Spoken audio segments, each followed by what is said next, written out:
So thank you so much, Brad. Thank you. It's very nice to meet you here in Brazil. It's great to be here. I'm sorry about my English. He's bad at the morning and even worse at night. Okay. After a few drinks, it gets better though. Yeah. Maybe in that occasion, it will be fine. So Brad, we just noticed here during these days, there's like 2 or 3 days, me and Brad are talking and working at the course. And I just noticed that you're much more than a mechanic on this team. Yeah, you know, when Kate and I joined the team in 2019, we'd been working together already for about 5 seasons. Well, for 5 seasons. I started with her in 2015. 2015? So I guess, yeah, 15 season complete, 16, 17, 18. Yeah, so I'm going into now my 8th season with Kate, and our 4th on Scott. Of course, 2020 was a little bit of a dud, but we've known each other for quite a long time. So since joining the team, obviously we're the only 2 Americans on the otherwise completely Swiss program. So that means that when we're back in the United States, I'm pretty much responsible for, you know, everything that's team affiliated, whether it's booking accommodations, finding, you know, hotels or Airbnbs, driving the cars, servicing, coordinating with Yannick across the ocean to send what parts are needed as far as the equipment that she requires, coordinating with the marketing department at Scott to facilitate video projects that Kate's involved with. So, and then in a more personal level with Kate, obviously over the time that we've been working together, we've grown quite close and quite a strong friendship with one another.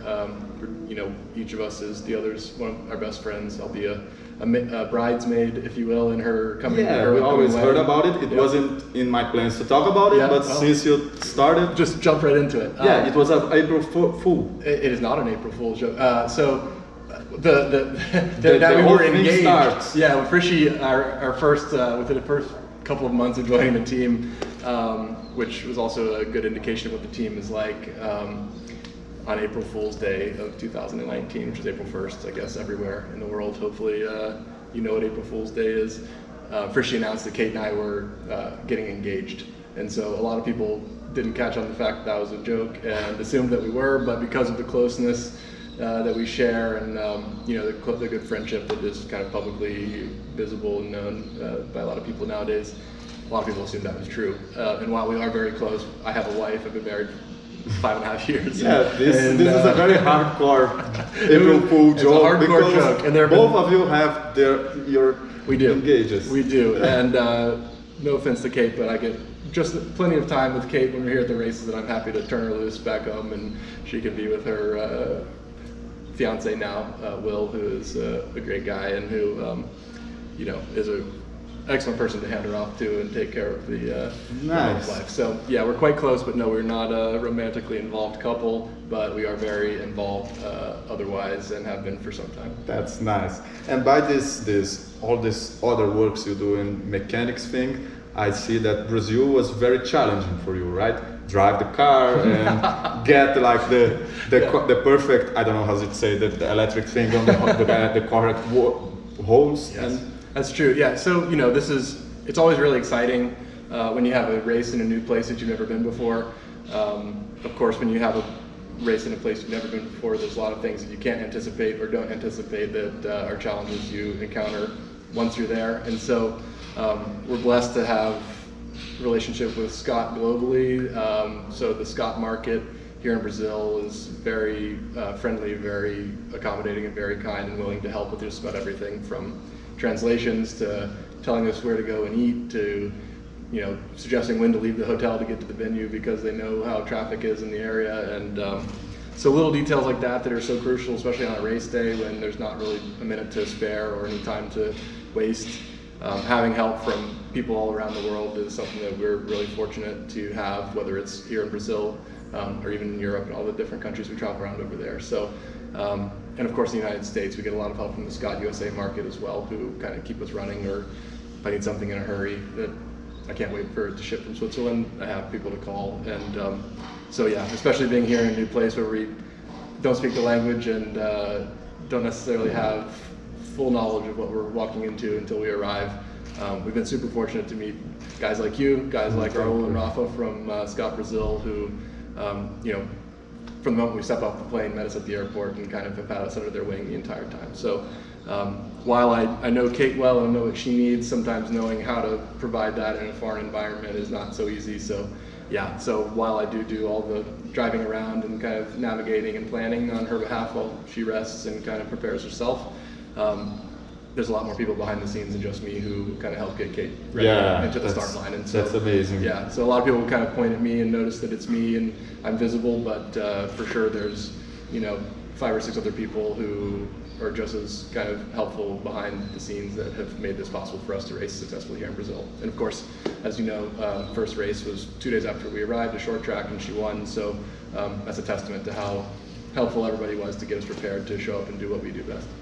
And increasing this question I made for you, it's like a work you didn't mention it before. It's like you also manage Kate works like in the marketing thing. I mean, you manage the photographs, the videos, what she's gonna talk, and also you're a frontline guy. You're also a little bodyguard kind of, or no, talking about the media thing. It's like you're a guy that represents the brand. It's true, and you have to remember that while it's all fun and we really have a good time and people pick up on that and enjoy that, this is a business, and so those things are actually quite necessary.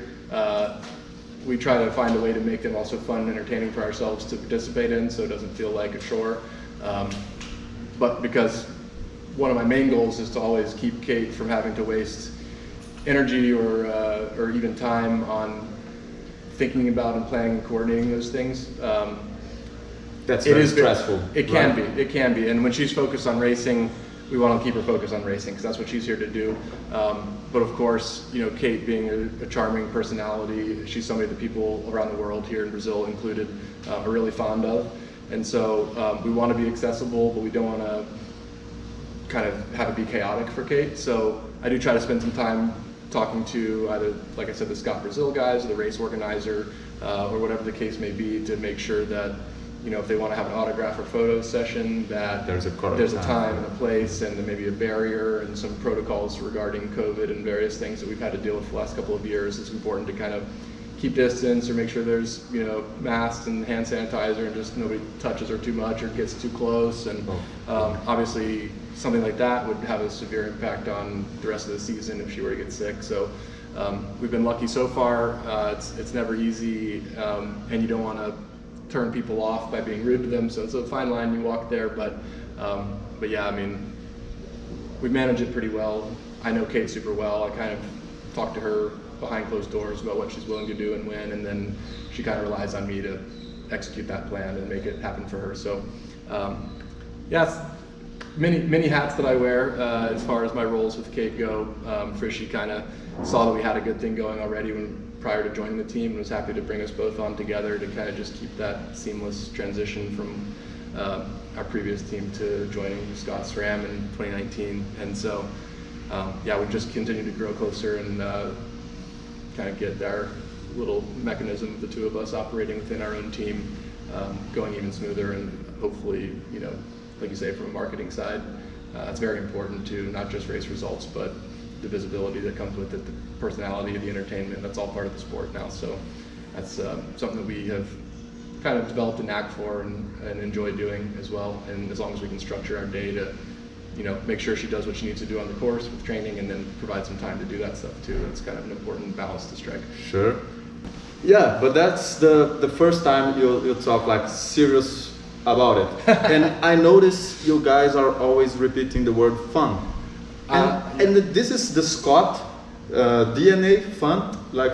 It's funny. I don't want to spoil anyone's marketing strategy, but the fun is fast and fast is fun kind of hashtags that are now sort of being associated with the new spark and has been promoted within the brand was in fact something that Kate came up with in 2019 as kind of a joke hashtag to just throw in whenever she's on Instagram. This was Kate idea. It was Kate, and we kind of together ran with that. That was sort of our little kind of almost an inside joke that we would use in our own Instagram posts and various things like that. And but it's important, and it's true. And when Kate's in a good mood and she's feeling positive and she's laughing, you see her in a cheerful and not so stressed kind of mood at the race. Almost always she has a good day. When she's feeling stressed, when she's feeling nervous, it doesn't always work out so well. So I think that's something she likes about working with me. I have a kind of understanding. I can read her well. I know when to joke. I know when not to joke either. But I try to keep her mood light and keep her having fun. Obviously, she loves riding her bike, and you can see it when you can see her hitting jumps and doing little tricks and things like this, which even in the race, just because it makes her feel good and kind of adds to the enjoyment that she's having, even in the midst of the suffering in a cross-country race. So yeah, it's something that, you know, I think we all found cycling and began riding mountain bikes because of how fun it is. Of course, Kate's taken it to the highest level there is, and has won some of the biggest races in the world now. But fundamentally, if you're not having fun, then you're not going to want to continue to do this for very long. So, you know, Kate's 26 years old now. She's not a little kid anymore. She's still enjoying riding bikes as much as she did when she first started. And, you know, I think for us to continue with many years ahead in our careers together, hopefully, you know, if we can continue the fun and enjoying coming to every race and enjoying being together and being with our team, then that definitely leads to additional success and hopefully success in the future for us as well. Nice, nice. It's like, sometimes I think I figured it out, like cross-country racers are like more serious guys, and if you compare to enduro guys, these are the guys that know the meaning of fun. Yes. But when I see Kate in a cross-country race having fun like that and doing the whips and stuff, where is this couple, Kate and Brad, are positioned? Because you also represents all this fun thing. You down that gaps over that really has and you really trust that girl and that equipment, right? I do. She has never landed on me yet. There may be a day that it happens, but we're, you know, successful 100% so far. But that's kind of my personality in general. I kind of like to. Are you an enduro guy? I'm not an enduro guy. I actually was a cross-country guy myself. I raced my whole junior career into my mid-20s. Not quite as talented as Kate, obviously, and that's why I'm on this side of the relationship rather than on her side. But I still understand what goes into it, what it, you know, takes to perform at a high level and to prepare, and what you kind of need to do and not do in order to be able to be in the right state of mind on race day to show up and actually give the effort that's required to win a race. She does it better than me, like I said, but I think she appreciates that I have that understanding, and she doesn't have to tell me what to do all the time, and I just kind of naturally read the room, but can also express myself. She's comfortable with me, we trust each other. If I'm joking around, she knows that I'm not taking the job seriously. She knows I do what I do well, but can also joke around and sort of keep her spirits up too. I think she appreciates that, and the feeling is mutual. My job is not always sunshine and rainbows either. Sometimes it's hard. The race you saw on Sunday was super muddy, and I spent that afternoon and then again the next day working on that bike to get it back to like new again. And sometimes it's long nights or a little less sleep than I'd rather have, and so to have somebody like Kate to joke around and kind of check in on me and bring me a snack and do this kind of stuff to keep me in a good mood, it's a two-way street. Nice. So you know, we obviously are kind of recognized as a sort of a pair that goes together now, and I'm really proud of that. I think we have a cool, unique sort of brand within ourselves, which people have latched onto and really seem to embrace, especially here in Brazil.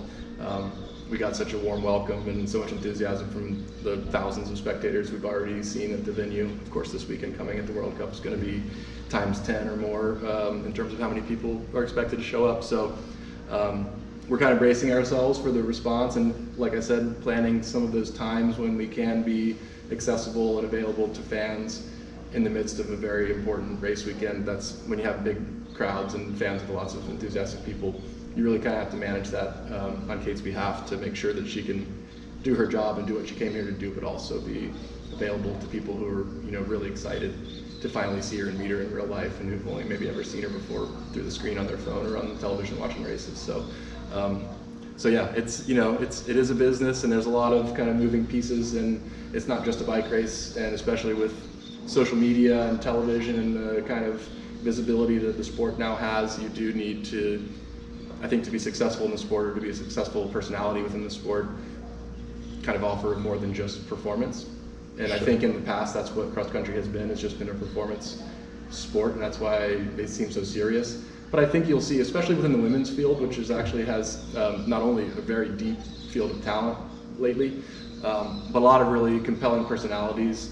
A great one too is the current world champion Evie Richards, who is one of the most cheerful characters I've ever seen in bike racing. She's so positive. And who is this? Evie Richards, the current world champion. Yeah, she's from Great Britain, and so we can easily communicate with her, and I can maybe appreciate what she's saying more than someone who speaks a language that I don't speak. But you know, Yolanda Neff, Pauline, some of the biggest names in the sport are big, both because they're super talented at riding, and Evie and Kate. And it's nice, you are friends. You gotta walk with this guy at the race. You don't believe it. All of the girls are hanging high five with them. Well, it's I mean, awesome. we've been racing together for you know, Kate's entire career. Are you not enemies? No, of course actually not. Actually not. And of course you could assume that, but there really aren't any, you know, butting of heads within the women's field. Of course, when they're racing hard against each other. Everybody wants to win, and there's along the line. But like you see at the podium, or kind of waiting for the awards ceremony afterwards, everybody's like, especially as the first race of the year, we haven't seen each other in a long time. So it's that's kind of the first time we got to even say hello. Okay. And you know, we traveled the world together year after year. It's the same group of people in all the different places we go. Work friendship. We're work friends, and we stay in touch, even though we all live in different countries all around the world. We stay in touch in the off season, and also the mechanics on our side of things. We have a WhatsApp group where we stay in touch and just share stupid memes and crap like that with each other. So it's a really close community. You know, that's one of the things I really love about it, and what keeps me coming back. You know, I have half a year that I spend on the road, probably almost 160 days a year traveling, which is a lot when you have a wife or a home and other things going on. Same for Kate.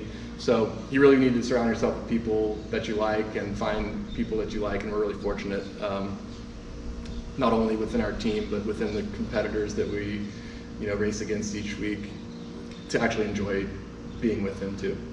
Tell me please about mechanics. It's like, this is the most, like, every year it's different. True.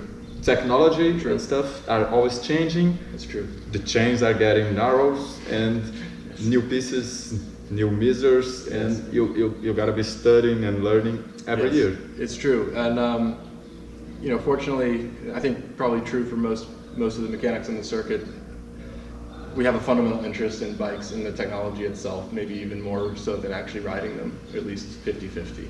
I've been obsessed with bikes since I was a kid. When I was 5 years old, I received a bike magazine in my Christmas stocking, and it was a BMX magazine, and that sort of captured my first interest in cycling, and it has never stopped. I'm 36 now, so you can do the math. But yeah, I mean, I started working in a bike shop when I was 12. A lot of it is references previous technology. It's not like new and completely foreign, but it's new in a way that you have to kind of understand it a little bit. But it's not, if you know kind of fundamentals of bikes and how they work and how the parts work, you can usually interpret it and kind of go on feel and understand when you actually see it and hold it and fiddle with it in your hands, how to make it work perfectly. And then once you understand that, then you can start to tune things a little bit further and get a little extra performance out of the parts themselves. So it's a fun game to play. Some of it's psychological, some of it's real. For sure, the most important thing is to have no problems in the race. That's step one, and then if you can make the bike a little bit faster than it otherwise would be, then you've maybe added a second or two a lap here or there, and that can sometimes be the difference. But I would say, yeah, I mean, it's just a fun thing that I've always found really entertaining, and I love to learn about the new things, and I love to be in a position now where I get my hands on the latest and greatest technology. You know, I'm one of the first guys in the world oftentimes to see that stuff, at least from the sponsors and affiliated brands that we work with on this team. So it's really, for me, someone who loves it and who loves bike technology, yeah, it's a dream to kind of be in this position where I get to, at some point, even provide feedback in the development of products, so that when they come out, I've had a say in kind of how I would like it to be. And so that's a really cool position I find myself in these days. Nice, nice. Because it's like, it's very close to like product development. Exactly, and that's kind of the point, you know. You do. We're selling, and we're basically a marketing function in terms of putting products on display and showing that they can be raced at the highest level to success, and then also providing feedback about where improvements could be made. So the next time, in the next generation of products that come along, we've said, you know, this was great, this wasn't so great, and then you see those changes made, and it's reflected in the future products that we then inherit in a year or two from now. So yeah, it's a really unique and fun opportunity. You know, having grown up in the bike shop, it's very different from that, both in terms of what the work is like and in terms of kind of how directly I can influence not just what I have in front of me, but what I have coming to me in a year or two. So yeah, it's cool. It's fun. Nice. It's fun to be in that spot. And sometimes I think like all of these technologies, they are amazing for the riders, because that's the point. Exactly. When you figure out a new brake or new seat post droppers and stuff like that, the only objective is the riders. Exactly. Speed and efficiency. Okay, but nobody thinks about the mechanics. True. Like, screw them. Do your job. Yeah. I don't want to know if it will be faster or slower. Yeah. Okay, you have the time. You're not in the race. Okay, there is some mechanics competition who change a tire with 30 seconds changing tires, but all of these technologies creates difficulties for the mechanics. It's like, whoa, a dropper seat post. What, I don't want to do it. This is very complex. Hey Kate, why don't you go with a straight post? A straight, because it's lighter, Kate. Yeah. You know, we've actually gone the other way. She used to often choose a straight post because it was lighter, and it took some influence to convince her that even though it was a bit heavier, the dropper post would be faster despite the weight. She was wearing a dropper? Always, 100%. Always. Okay. 100% of the time these days. And it kind of started out mostly on the straight post, probably in like 2018 and 19. We started to really be more or less full-time on the dropper post, but there was for sure like a transitional phase where you choose it for some tracks and not the other. Of course, now we have the SRAM Axis system, so the wireless electronic kind of button actuated dropper post, so there's no cable to run. It's actually quite easy. I could easily pull it, swap it with a straight post, and it would take me 10 seconds basically. Yeah, and now you're not just a mechanic, you're also a computer programmer. But it's nice because now, you know, we do have kind of a cool rig set up with a little button in the grip that it's not like a stock item really. That is how we have adapted that product to serve Kate better, because we also have a lever down here for the lockout on the suspension, so we had to kind of figure out how to make it all work. And of course, Kate is a small person with small hands, so there's not a lot of room for her to reach and find things. So we kind of, that was a fun little puzzle for me to help figure out for her.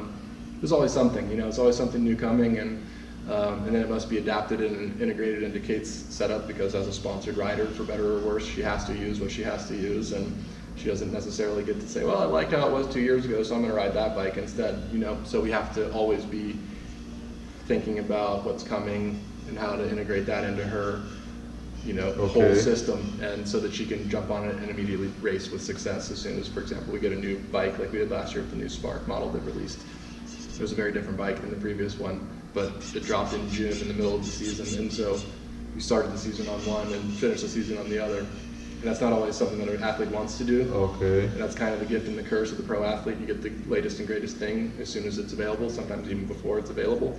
But you don't have a choice either. So I think that's something that she likes too about me, is I have such a knowledge of her, every bike she's ridden for the last, you know, 7 years, and we're into our 8th now together, that it's easy for me to kind of take what we get, apply what I know about her setup from the previous bikes she's ridden, and when I give it to her, it's, you know, awfully close to how it will be once she rides it a few times, gives me some feedback, a few minor tweaks here or there with the suspension or the position on the bike, and usually we're ready to go. So we have a good system, we trust each other. She knows I'm going to take my time to think it through, so she doesn't have to spend a lot of her time figuring it out. And so we're a good team in that way. And so far we've had pretty good success rate with that side of the game. That's nice. Yeah. Did you also train Kate for, because there's this thing we always say, a good rider is also a good mechanic. He needs to talk with his bike. So Kate, I would say, is, bless her heart, not a good mechanic per se, but she's very in tune with her bike, and she feels things like a millimeter here or there, a couple degrees of saddle tilt. And she says to you. And suspension, like a few PSI up or down, rebound one click this way or that, tire pressure, all of that. She don't know how to do it, but she knows. Yeah, and she'd rather not do it, and she'd rather not have to do it. And again, that's energy and time that she could be spending resting or applying elsewhere to help herself prepare physically for the task, and she can leave the work to me. but provide me with all the feedback I need to make those changes so that when I give it back to her, it's perfect and she's ready to go. And so that's kind of how we operate. So while I would not say she's a great mechanic, she can do enough to kind of keep herself rolling at home in between my visits to service her bikes, like in the off season. For sure, she's not completely incapable, but you know, I have a way I like to do things too, and so I almost would rather her not mess around too much with it, because when I do it, I like to do it a certain way, and I'm a little bit particular, so I don't rely on her to do her own work, but I do rely on her for the feedback, because as a small rider and a woman, that's two things I'm not, that I can't draw on my own experience to make inferences about what the bike should feel like. So it's really great to have somebody like Kate, who spends obviously so much time riding, but also who's really thoughtful just as a person and really concerned about making sure she's fully prepared. So she gives me great feedback, and with that information I can kind of apply it to the bike and make sure she's happy with it when the time is right. That's great, Yeah. that's great. So I'll talk to Kate, maybe today, maybe next day, I don't know. What do you recommend me to talk to her? What is a nice subject you think it's going on? Don't talk to her about last year too much. Oh no? Well, you can. You can. But last year was a dark period, and it was rough for her actually. It was, you know, 2018 she won the World Championship. 2019 she won the World Cup overall. She won 3 cross-country World Cups, 2 World Cup short tracks, and the series title, as well as a number of other podium spots throughout the season. 2020 was obviously a COVID year. It's not a great time. The United States had 0 races at all. The Europeans got to race a little bit in the summer, so we showed up for the 2 World Cups and World Championship that were held within there was 2 World Cup cross countries in 1 week, and then we went to Austria for the World Championship. So it was like a 2.5 week trip. That was our whole season, with no racing going into it, which was hard. And it didn't go so well. Unfortunately, she actually crashed out of World Championships with a concussion. It was muddy, the conditions were not great, and it didn't go well. 2021, we had some ups and downs. Mostly it was not kind of to the standard she had set for herself in 2019, where she was winning a lot of races and was really super competitive at the front end. And the Olympics was obviously a focus. It ended up being a focus for 2 straight years after it was canceled the first time around. And I think the pressure and the build-up and the anticipation and just trying to stay at the level and not know if you're racing or not, it really kind of took its toll on Kate, maybe mentally, maybe she was kind of burnt out physically. It wasn't a great day, unfortunately for Kate. And so yeah, with that, it was then, yeah, you know, the confidence is then a little bit shaky after that happens. And so, you know, she spent a lot of time kind of reflecting, and I spent a lot of time trying to encourage her that, you know, that was not reflective of your ability. It was a bad year. And if you look at her competitors, you know, Pauline has had a bad year, even though she's also then followed up with 2 World Championship titles in a row. Yolanda Neff has had off years, but is almost always a favorite in every race she lines up at, and is capable of winning by minutes against her competitors, like she did this past weekend. That's crazy. So, you know, the best riders in the world don't always win. That's kind of what's interesting about mountain biking. It's what keeps us coming back and watching, because we don't know what's going to happen, especially with the women's field. Right now, it's so deep. 10 girls could win a race in any given day, at least 10. So, yeah, it was just a matter of kind of convincing Kate that, you know, that's not who you are. That's not what the rest of your career will be like. Just keep doing the work, make the changes that need to be made. You know where it worked and what was really not working. You know, I'm not the only person that helps Kate out. She has coaches, she has psychologists, she has nutritionists, she has physios, she has strength trainers. Has you, and she has me, all who of kind that, of like physio, psychologist, psychology a little, physio driver. not much, driver, yes, guy who does her laundry, yes, I am that guy. But I do communicate too and have relationships and know those people from over the years as well, and so I can kind of provide my own opinion to them about what I see going on with Kate too. And you know, I don't get involved too much in some of those things, but if I see something that needs to maybe be mentioned, I am comfortable and have the ability to reach out to all those people too. And so we all talk, because we all have an interest in Kate succeeding. Everybody feels like they've won when Kate wins, you know, because we've all put a lot of effort and heart into the backside of her performance, you know, and we're kind of behind the scenes. I'm a little bit more present because I'm there. at every race. They're not usually at races, but they're on the phone with her throughout the week, and they talk. And so there's a lot of people involved, you know, and it's important to all of us to see her do well and to feel good and to feel confident and to be happy, because we all know, like you say, you see Kate too, when she's happy all the time. When she's happy, she's winning. But last year, she wasn't happy all the time, because after you've had a few down races, then you start to wonder, like, will I ever get out of this hole, and how do I do it? It just keeps going wrong. What's happening? And yeah, it can be hard. It's not just like you flip a switch and you're back up again. You have to really think about it and make some changes that are hard changes to make. Sometimes it's personnel changes in that group of people I mentioned. And so yeah, I mean, you can ask her about last year, but just know that it won't necessarily be met with the same laughter and smile that she usually has with most topics she talks about. Talk to her about her dog. That'll boost her mood. She loves her dog. That dog was like instrumental in getting her out of that dark hole from last year's season. So bless Monty, the little fellow. He does a lot more than he realizes, I think. So, but she has a great family at home. Like I said, her fiance Will is a really good kind of counterpoint to her. He's like a very even-keeled guy who kind of, you know, Kate can get really excited or like really down, and he kind of keeps a pretty medium energy level to just sort of mellow her out. And I think it's really important to have somebody like that in her life that she's really close with, who kind of doesn't get too excited or too sad about things when she's really excited or really sad, and can just kind of like balance her out a little, keep her in check. So, you know, she's fortunate to have that, to have a really large network of people who support her. And I think that's maybe one of the biggest advantages that she has as an athlete, is to have such a vast network of resources who can, you know, help her identify if there is a problem, what it is, and how to fix it, and what changes need to be made. And so she's, you know, and that's to her credit too, because she managed to assemble that network over the years to find the people that she needed to be in those positions to help her out. And I'm fortunate to have been allowed to stay in my position for basically her whole pro career so far.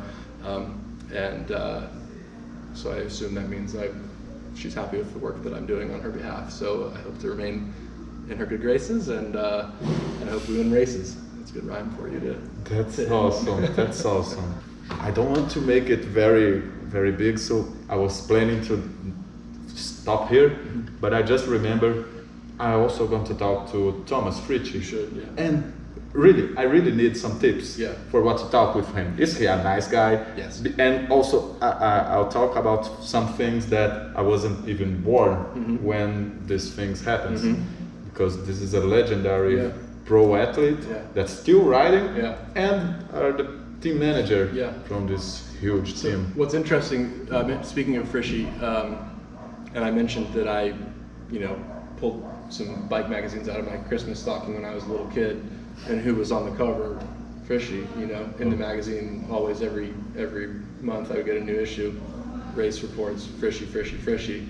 So for me, it's like super crazy to kind of now be sleeping in his house when we're in Switzerland, when we go to these World Cups to travel across. When you're a kid, you saw the guy there in the magazines and television. He's downstairs. And now you work with the guy. Yeah, you told me that when you travel to Europe, you spend the days at his house. Yeah. So, but that's also kind of a testament to the kind of person he is and how he runs this team. You know, he's not going to just sort of put you in a hotel and sort of treat it like you're just one of his resource or assets within his team. It's like a family environment, you know. So he invites you into his home, cooks for you, pours wine for you, makes sure you're comfortable. If you are not comfortable or have a problem, he wants to know so that he can address it and help you figure out what it is. If you need anything related to racing or completely unrelated, he's the guy to help you solve the problem. He's also, as you know, like you say, before you were even born sometimes, or very young, he was already in the sport, and he has been the whole time. So his network is huge. He, you know, is plugged in at every race. He has places he likes to go, people that he knows. All the officials at the races, they're all friends of Frischi, and that's something he works on specifically and talks about, the importance of fostering good relationships, because this is a small world. I mean, we travel all around it, but within our little realm, it's a very tight, small group of people going to the same places year after year. And so you don't want to have friction or bad relationships, because you never know when you need to ask for help from somebody or need a favor from somebody, whether they're on your team or not. That's something I've learned and really developed a greater appreciation for, having been with Fishy now for these last almost 3.5 years. It's just kind of a testament to the kind of character that he has and to the way that this team operates and how it feels to be a part of it. It's very much like a family rather than like a business.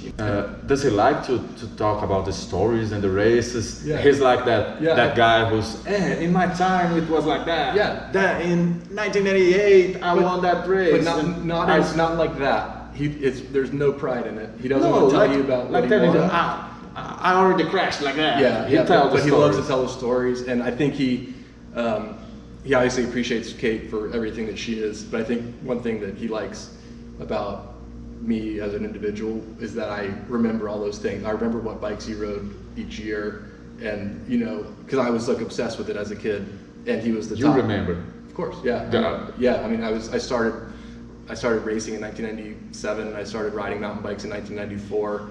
That was like the heart of his career, and I read every magazine that came out, in those from then on until now.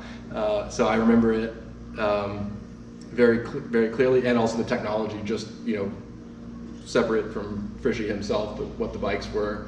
This, of course, was before Kate was born. She was born in 1995, so she wasn't even like aware of her own existence yet. Okay. And so I think he enjoys that I can talk about that, and I remember that, and can kind of like laugh about some of the silly bike stuff that used to exist compared to what bikes are like now, and where Kate may not have had the awareness of what bikes were like until maybe 2014 or so when she started racing, or maybe it was 2012 or whatever year it was when she started as a junior, but it was, quite a few years after Fishy had already retired from racing and was well into his team owning management position. And so I think it would be interesting to talk to him about what Kate's like relative to somebody like Nino. The two stars of the team. I mean, of course, Lars and Andre are both super talented as well, but when they kind of get as the two world champions or former world champion, they're kind of the top man and woman on the team, let's say. And so, but they're two very different characters. They're very different. Obviously, you can see this. And I would say Nino might have been more like the serious cross-country focused guy that you described earlier. I think as he's getting in the later phase of his career, he's relaxing a little more, and he's being more open to helping people like Kate who are young and have room to grow still and room to improve still. And he's willing to kind of take his time to apply a little education and help and guidance to people like Kate, who obviously will inherit some of it when he inevitably retires. Kate will still be racing. And so I've enjoyed seeing that from Nino. I think that's a really good kind of character trait that he is showing, which I may not have expected from him when I first joined the team, but as I've gotten to know him, I see more of that in him, and I think that's really cool. But I think, Fishy he knows Nino and has been working with Nino for almost, 20 years now, so he could provide a lot more insight about that than I could, for example. But he also, now that he's been with Kate, he kind of has, you see Kate on Instagram, you see Kate in interviews where it's fun, it's so fun. Yeah. But it's not always like that.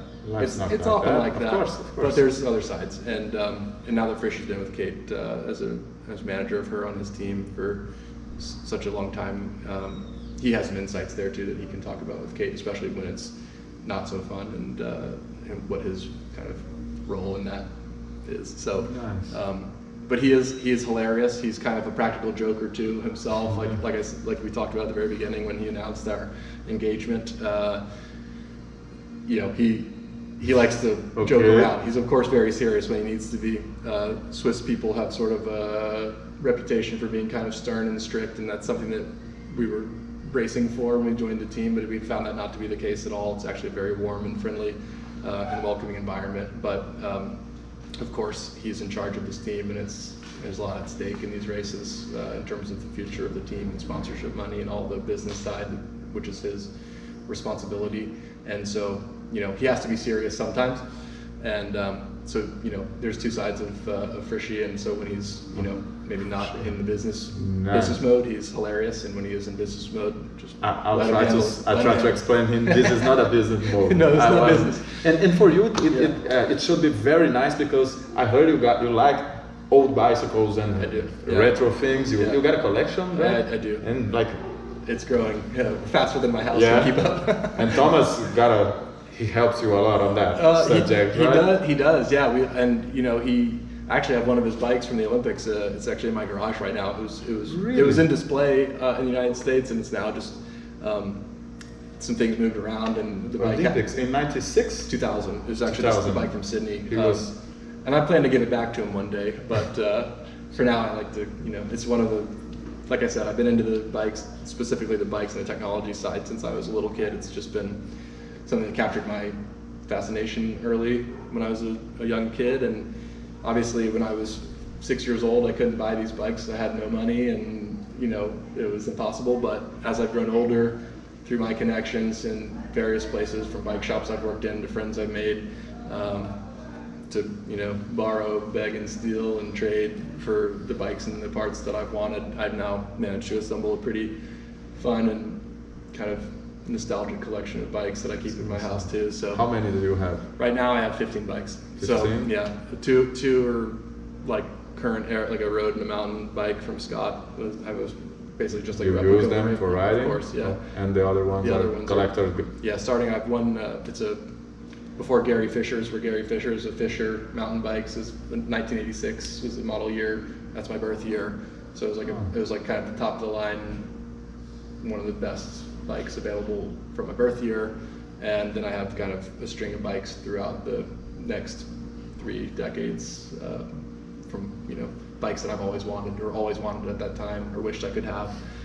I finally got them. It took 30 years, but they're finally in my possession. Nice so yeah, it's you're living a dream. It's right? fun. It is, and my wife might wish that I didn't feel so compelled to collect as many bikes as I have, because they're piling up in our home. But for me, you know, she understands me. She knows where I'm coming from and what I'm all about, so she is tolerant of it, despite the fact that most of them are not ridden. You know, they just are built and kept clean and kept as perfect as they can be, like a museum piece. And it's just for me to kind of look at, and it gives me a certain feeling and a memory from my childhood, and that's kind of why I keep collecting. Amazing. And of course the technology, like we talked about, has changed so much, so it's fun to play with the old stuff and just to kind of see and feel how it used to be compared to how it is now. That's amazing. I would love to go to California, as I said to you, to meet Maran's records, yes, and your bicycles. Yes, well, it will be awesome. You're welcome anytime. So Thank you so much, Brad.